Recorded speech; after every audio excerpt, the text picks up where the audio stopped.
بصوا بقى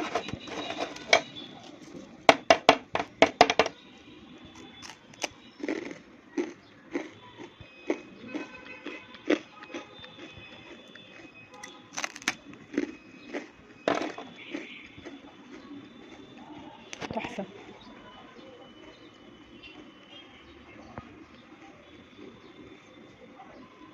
ولا بالشاي باللبن، يا خبر، جربوه بجد بجد، حتى لو مش صعيدية جربيه تحبيه قوي. يعني بصي، وبعدين بيعيش بقى، يعني حتى لو الولاد نسوه بصي تلاقيه بيعيش عن اي مخبوزات تانية. بصي تحفة جدا. من الخميرة للكاش. بصوا بقى، اي برطمان ده مكان سكر، حط فيه معلقة من السمسم ومعلقة ونص، تمام كده. ليه بقى؟ عشان نعمل الخميرة بتاعت الفاش. مغلي قوي كويس قوي، ونقول بسم الله. بصوا قيمة كوباية، بص، مغلي وبس، وغطي.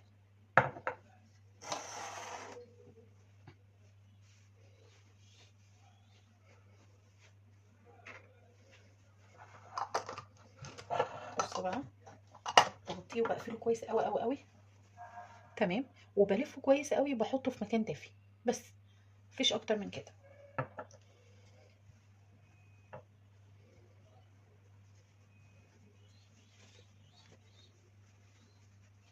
حطه في فرن البوتاجاز عادي جدا، والصبح اشوفه. طبعا احنا في شتاء، لازلنا في شتاء، يعني ممكن يحتاج وقت اكتر، يعني ممكن يحتاج لبكره اخر النهار. ايه اللي في ايدي ده؟ دي الخميره اللي كنا عاملينها سوا. بصي،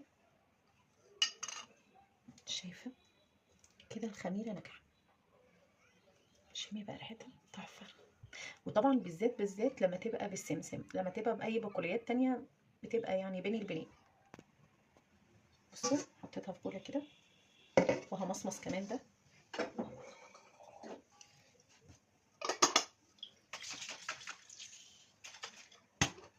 كده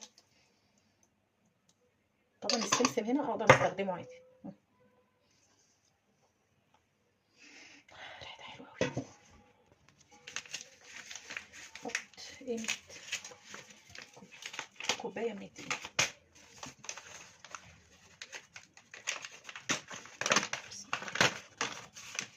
بصوا كوبايه، عشان اختبر الخميره بس بالشكل ده.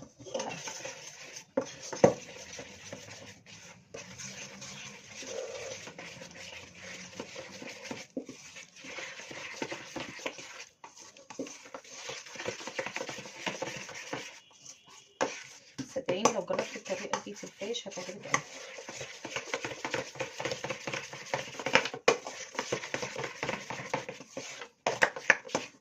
بصوا الشكل ده تبقى كده. هركنها بقى في جنب تختمر، تاخد راحتها بقى في الخمر.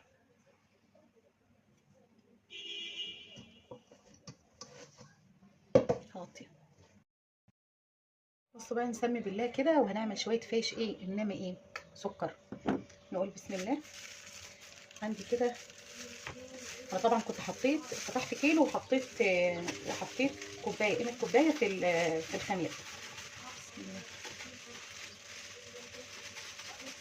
انا اللي ناخله الدقيق ده وحطاه في اكياس كده كيلوهات، ماشي،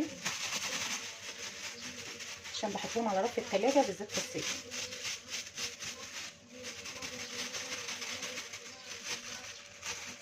على فكره لو عايزه انخله تاني انخله، بس انا شايفه يعني مش لسه هنخله يوم العيد.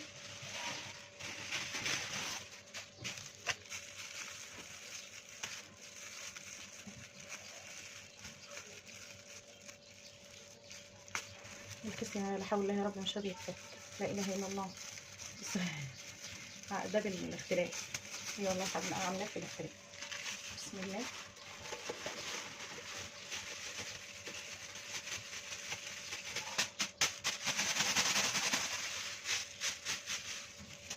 اللي هنخله الميه.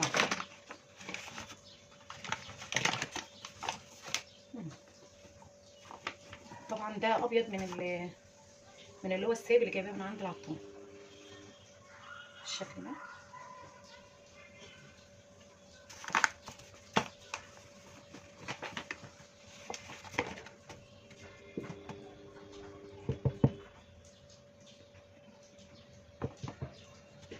هو مش هيبقى فيه حاجه برضو، بس ايه زياده تاكيد. ماله المنخل ده بيبقى جميل.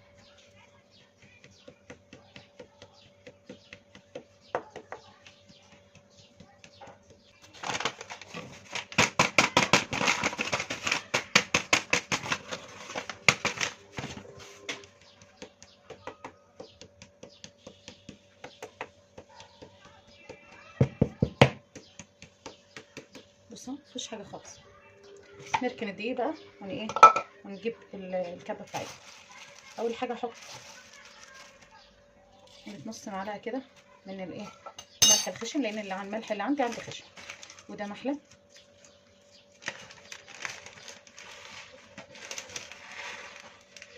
احط قيمه معلقه.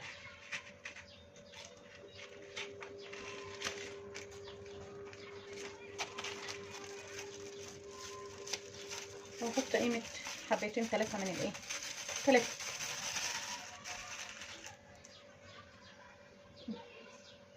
3 حبات يا ولاد. عايزه تحطي شمر حطي، عايزه تحطي ينسون حطي. تنازل ولا ايه؟ ممكن كنت بدل لو انا عندي الملح ناعم كنت حطيته كنت حطيت السكر، بس انا عندي عشان خشن فهحطه معاه ايه. ايه لا عايزه سمنه. بصوا نعمت قوي اهي. هحطها هنا.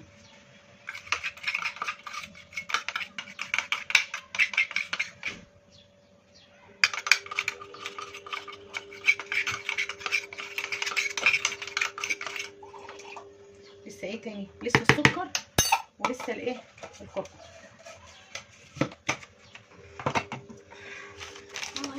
ينفع الم الطوب بس بعد ما اخلص المراجعه الانجليزي. كركم اهو. طبعا الكركم انا جايبه ده ب10 جنيه، كان عندي حبه من قبل كده. تعالوا ورا كده. يعني قولي ان انت هتحطي ب10 جنيه، يعني مع قيمه معلقه كبيره او معلقتين كبار. وعايزه تحطي اكتر من كده حطي، ومفيد جدا وكويس جدا. يعني الكركمين كلنا عندنا قليل فهحط، وبالذات ان اكيد العطاره مش بيرفكت 100% يعني. حلو الكلام حلو الكلام. لسه بقى السكر دايما بقول اي حاجه راح تعمليها، يعني دي نصيحه حتى لاخواتي حتى لاصحابي، لما تيجي تعملي او يسالوني على حاجه حط حاجتك كلها قدام. بصوا هتلاقوني كل حاجه باخدها من على الغساله. السكر انا هحط قيمه حوالي من كوبايتين. السكر الجميل ده قيمه كوبايتين، يبقى مسكر عادي يعني. اهو دي كوبايه. وادي الثانيه بصل وهقلب. مفيش مواد دهنيه هتتحط دلوقتي خالص بعد ما نرمي العجينه. طبعا انا عندي خميره عجناها وسايباها تختمر. الم بس الرخام عشان الحاجه يبقى عندي مساحه، واظبط رخامتي عشان اعمل شغاله وتحفه جدا. بصوا هبدا بقى انزل بيها كده.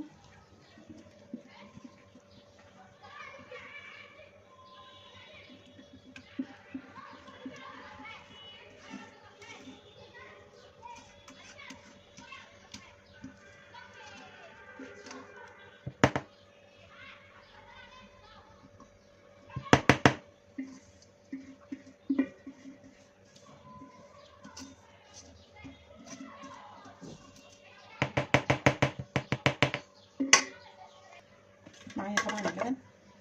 بسم الله. هبدا انزل بيه كده.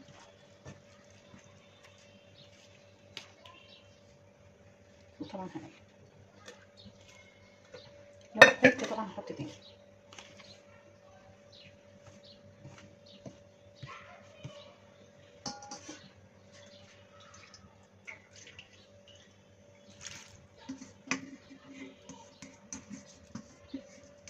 ده مكان الخميره. بس بقى العجينه لميتها، وحطيت لكل كيلو كوبايه الا ربع من السمنه بالشكل ده في نهايه العجين خالص. عايزه بقى عندك العجين ممكن تحطي كله مع بعضه زي ما تحبي، بس احسن حاجه ان انت تمسكيه تعمليه في الاخر كده. ما تستكريش السمنه، انت شويه كده اعملي بس فيه عجيني فيها، تبصي تلاقيه شرب كل السمنه وكل ده. هيقطع معاكي زيه زي اي حاجه بتحط عليها زبده او بتحط عليها سمنه في اخر العجين بتقطع. هو لا، طبعا هنزله على الارض وهبدا بقى اقول له فين يوجعك. هيبدا يشرب مني السمنه بتاعته كلها من غير اي كلام. كل ما بشتغل فيه كل ما السمنه بتختفي. طبعا هما 3 كيلو، حاطه ايه لكل كيلو كوبايه الا ربع.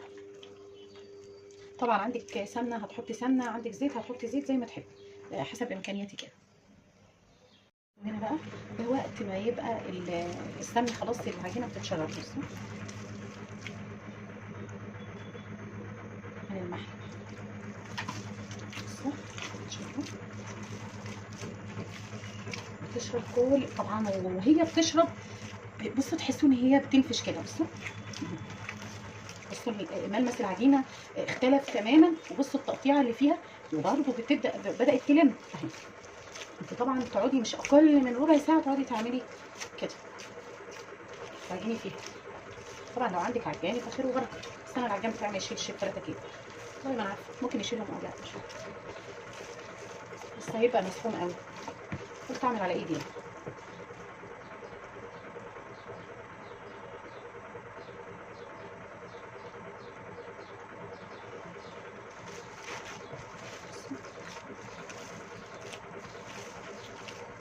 العجينه بتختلف تماما فيك، بتلم بقى. بصوا بقى ما شاء الله ما شاء الله، اللهم بارك العجينه حاجه كده اللهم بارك. نفكر خمر لانه برضو لسه هيخمر. وهبدا بقى اعمل القطعيه بتاعتي. انا هعمله بطول الصينيه دي كده اهي، شايفينها؟ هعمله كبيره شويه لانها اسطوانيه. بصوا العجينه ملبن.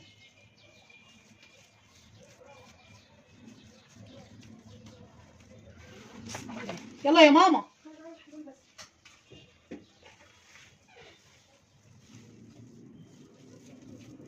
يلا يا فقيهه يلا. بالشكل ده انا مش هسيبها تريح، انا يا دوبك بس هخلص وهبدا ارص في الصواني، لان كده كده هسيبها ايه تختمر بعد ما اعملها اسطوانيه في الصينيه. واصله لكم؟ بس هي بصوا البن ولا ريحتها يا ولاد، يا ريت يا ريت اعرف اخليكم تشموها. خبر عليكم السلام.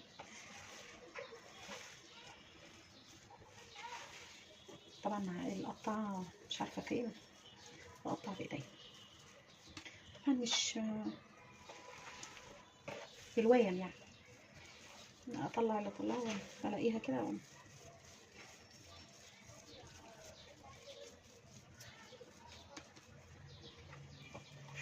كمان حته واخلص دول واقطع تاني.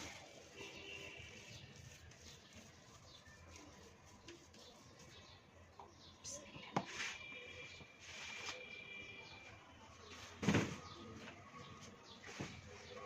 اهي نبدا بقى. بصوا هعملها اسطوانيه، هي هتمشي من غير نشابه ومن غير حاجه خالص.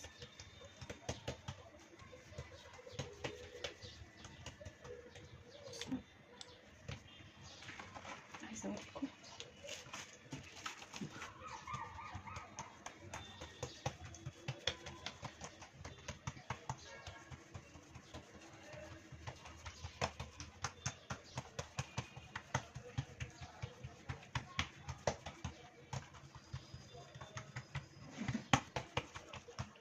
اول حاجه. بصي قفلي الطرف ده حلو قوي، وهبدا ابرم كده. بس المهم ان انتي وانتي بتبرمي اقفلي قفلي. بصي في الاخر هقفله برضو تقفيله حلوه كده مع بعض. بصي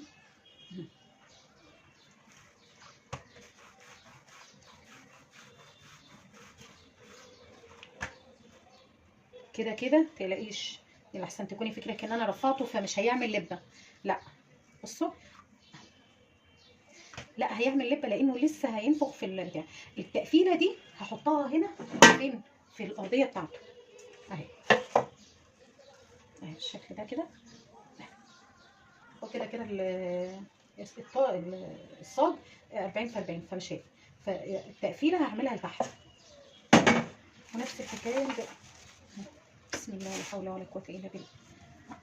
اسطواني برضو وهبرد كأنك بتعملي عيش فينو بالظبط، يعمل لبه وهيبقى حلو قوي. دي احلى طريقه ممكن تعملي بيها. عملت طرق كتيره جدا جدا جدا. عملت ان انا اقطعه حته حته جنب حته واعمل. لما رليته كده لا كان اسهل، والتقطيع بتاعه لما بيبرد بيبقى حلو جدا جدا وما بيبقاش فيه اي حاجه، تبقى فل.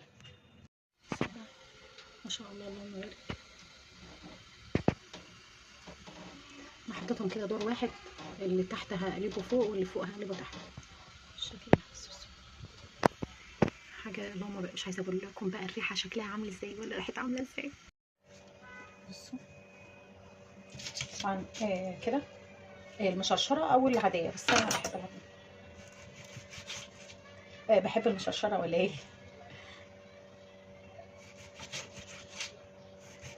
التقطيع فيها بيبقى سهل.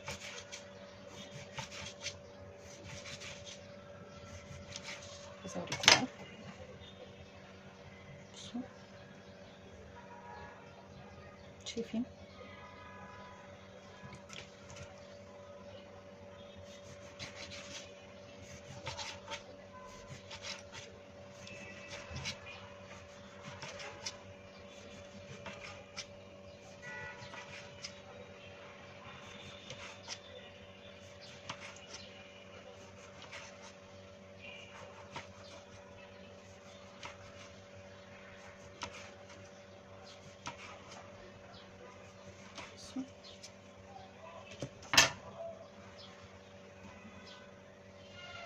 حاجه كده اللهم بارك. بصوا بقى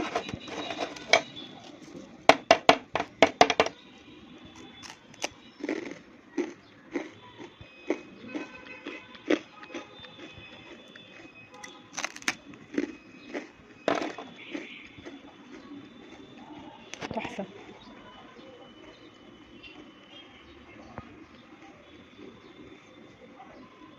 ولا بالشاي باللبن، يا خبر جربوه بجد بجد. حتى لو مش صعيديه جربيه تحبيه قوي. يعني بصي وبعدين بيعيش بقى، يعني حتى لو الولاد نسوه بصي تلاقيه بيعيش عن اي مخبوزات تانية. بصي تحفه جدا.